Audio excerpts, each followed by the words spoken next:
bismillaahi raxmaani raxiim assalaamu calaykum waraxmatullaahi wabarakaatu dhegaystayaal waa anigoo ah cabdixakiin cabdifataax kiimiko halkaad iga dhagaysanaysaan waa warbaahinta maambile waxaana halkan idinkugu soo gudbinayaa mowduucan ugu magacdaray cadaaladdu waa dooga nabadda wuxuuna barnaamijkani noqon doonaa mid taxano ah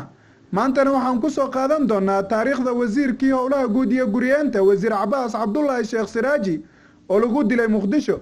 kaasoo isla markaana ah xubin ka tirsan xildhibaanada aqalka hoose ee Soomaaliya. Haddaba Cabaas waa shakhsi noocma haddaa intaasi u soo dhaafno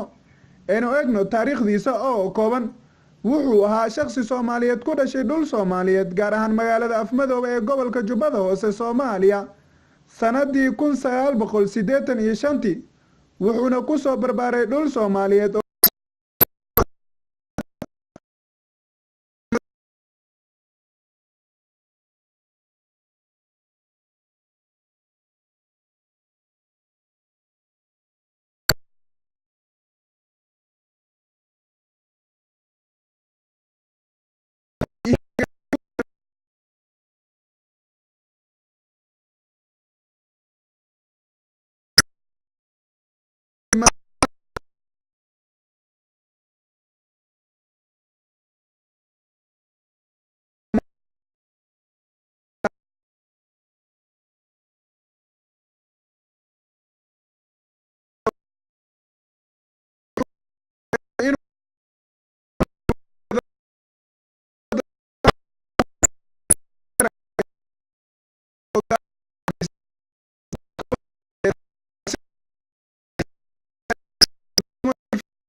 rarta idinkugu dheereeyey